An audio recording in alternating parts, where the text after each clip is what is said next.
cerca de 6.000 paraguayos fallecieron debido al coronavirus. Son vidas perdidas que dejan en sus familias un hueco que jamás se volverá a llenar. Muchas de estas muertes podrían haber sido evitadas si nuestro Estado utilizaba sus recursos para mejorar su sistema de salud. Hospitales desbordados, enfermos atendidos en los pasillos, familiares acampados en los alrededores para que no les falte el oxígeno y las medicinas que les permitirán seguir con vida y que tendrán que pagar de su propio bolsillo. El gobierno, muy criticado por su gestión de la pandemia, está desbordado. Pero esto no fue lo que sucedió. Históricamente, los gobernantes no han priorizado reformar el sistema de salud para extender el alcance o ampliar los servicios médicos. Los políticos que gobiernan y los que tienen injerencia en instituciones del Estado volvieron a la vieja fórmula de usar el presupuesto como una agencia de empleo para su clientela partidaria.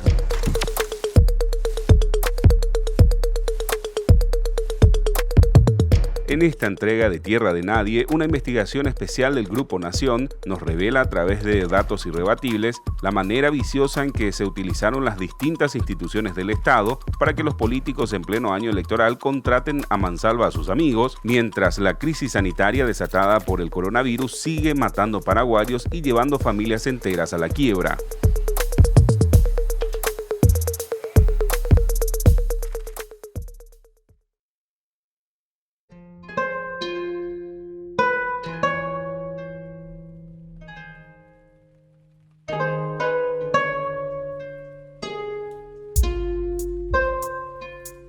Mi nombre es Daisy Villalba, estoy viviendo en el barrio 3 de Mayo, se llama Trinidad en realidad. Desde que empezó la pandemia te quedaste sin trabajo y estás buscándolo, ¿verdad?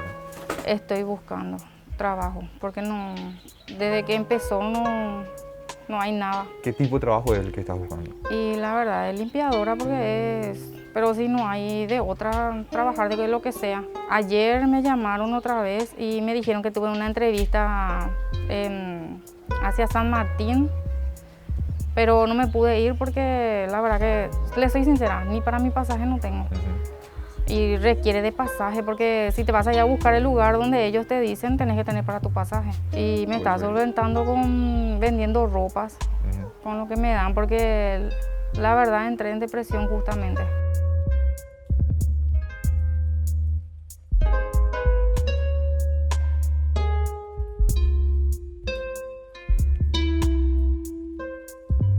Mucha gente está desesperada ahora, quizás no demuestren, pero están desesperados y que le busquen más trabajo a la gente, que no le quiten ese trabajo, porque ahora, por ejemplo, he visto que le quitaron todo el puesto de gastronomía a mucha gente. Le están quitando plata a esa gente. Ellos necesitan también, por algo se van a trabajar. Por ejemplo, eso, lomitería y eso. Trabajan y hacen bien su trabajo. Yo veo que desde lejos ellos, si se van en vehículo, desde lejos así la atienden, le pasan, usan todos los protocolos que se le dice, pero que no le quiten ese trabajo. Porque ellos están trabajando, también están generando trabajo a otras personas también.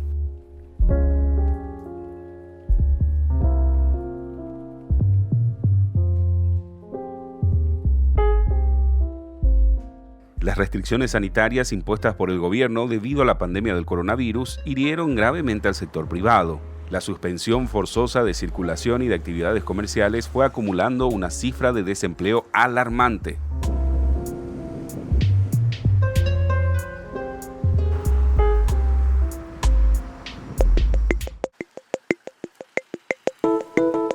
En la economía formal, desde mayo del 2020 a abril del 2021, según los datos proporcionados por el Instituto de Previsión Social, existen 106.064 personas asalariadas con suspensión laboral. Los datos muestran que en el mismo lapso, 70.000 asegurados del IPS fueron despedidos de sus trabajos. Tenemos unos números bastante importantes con respecto al año 2020, que es el inicio de toda esta pandemia.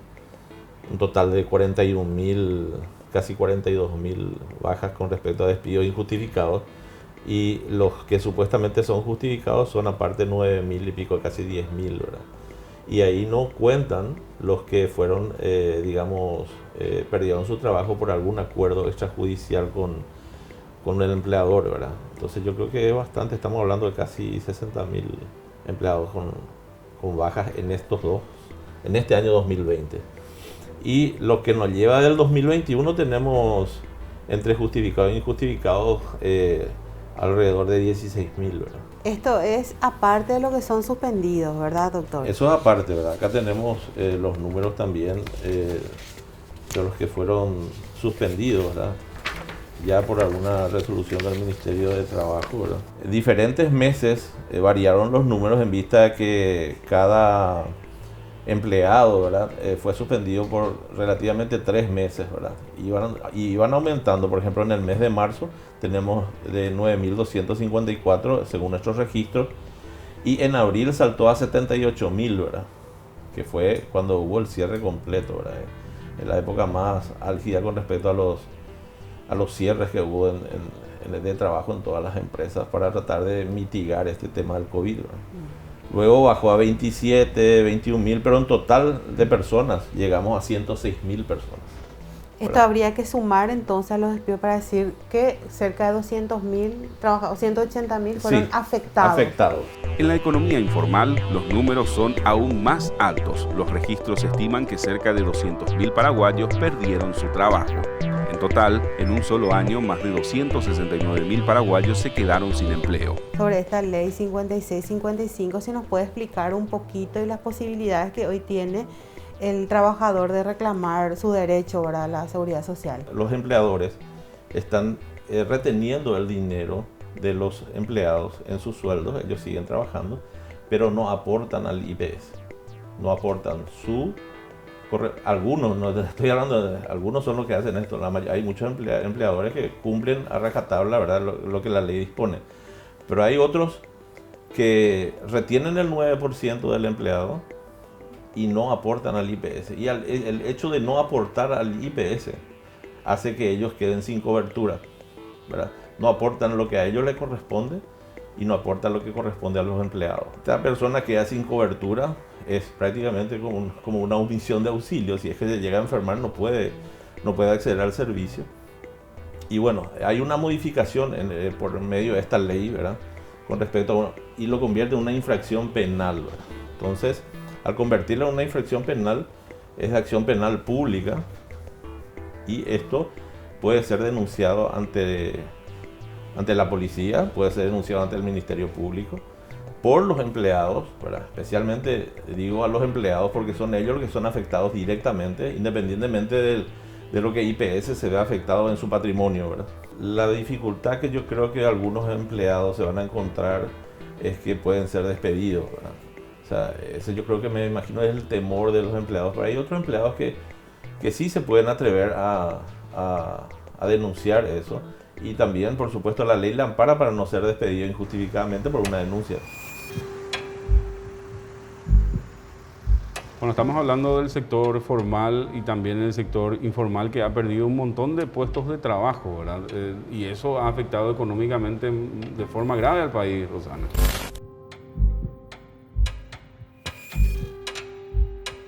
Y es lo que maneja estadísticamente el Instituto de Previsión Social, Gustavo.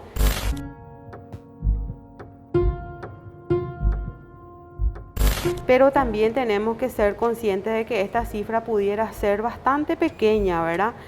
Minuta en realidad en comparación a todos los acuerdos, digamos, extraoficiales a lo que tuvo que someterse el trabajador para no dejar el empleo. Eso en una entrevista justamente con el director de Aporte Obrero Patronal hablaba de esa situación de que lo que tiene IPS registrado es precisamente las bajas de lo que está registrado. En cambio hay gente que aparece como desempleada o dada de baja, sin embargo continúa, ¿verdad?, en otros acuerdos un poco más flexibles con la patronal por la situación y para no quedarse en la calle. Es decir, que el sector privado está sufriendo bastante, y eso lo vemos en la calle a diario. En medio de todo esto también tenemos denuncias del IPS que habla de algunas empresas que pidieron suspensión laboral de sus empleados, pero que estaban exigiendo a la vez que los mismos vayan a trabajar, ¿no? Exactamente, hay situaciones de ese tipo también, como comentaba el director de Aporte Obrero Patronal, Es que la situación, la circunstancia por la que pasan la mayoría de las empresas son diferentes. Entonces de repente en IPS puede figurar como baja, pero el patrón con el empleado llegaron a otro acuerdo en donde ambos, ¿verdad? Conformidad mutua, digamos, decidieron continuar con la relación laboral, pero sin ya los beneficios como el seguro social, ¿verdad? Que es bastante indispensable. Esa es la situación que vemos un poco en el sector privado, que es de público conocimiento, y por eso nosotros quisimos hacer un poco un seguimiento, hurgar un poco cómo estamos en el sector público, y encontramos que realmente es cero sacrificio en cuanto a contratación de funcionarios.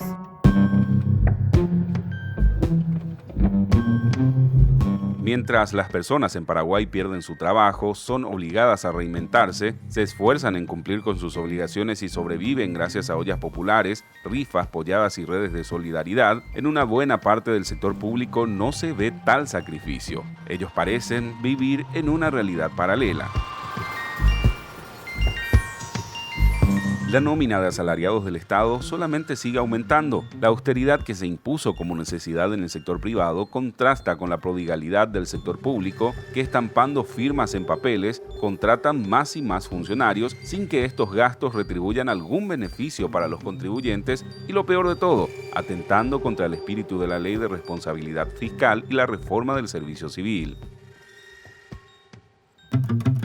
Hay funcionarios nuevos en casi todas las reparticiones estatales. Según un informe preparado por el Ministerio de Hacienda, durante el 2020 y hasta el 20 de abril del 2021, en el Sistema Nacional de Recursos Humanos SINAR, las instituciones catalogadas como centralizadas en total incorporaron 20.678 nuevos funcionarios, entre permanentes y contratados, a los que en la cartera le denominan como altas. Cabe remarcar que si bien dentro de la cantidad mencionada están los cerca de 8.446 contratados por Salud Pública, esto corresponde al préstamo de emergencia de los 1.600 millones de dólares y no al presupuesto nacional de gastos. El déficit de infraestructura que hoy sufre la gente es consecuencia directa de la contratación descontrolada de funcionarios públicos para consolidar estructuras políticas electorales a costa del Estado.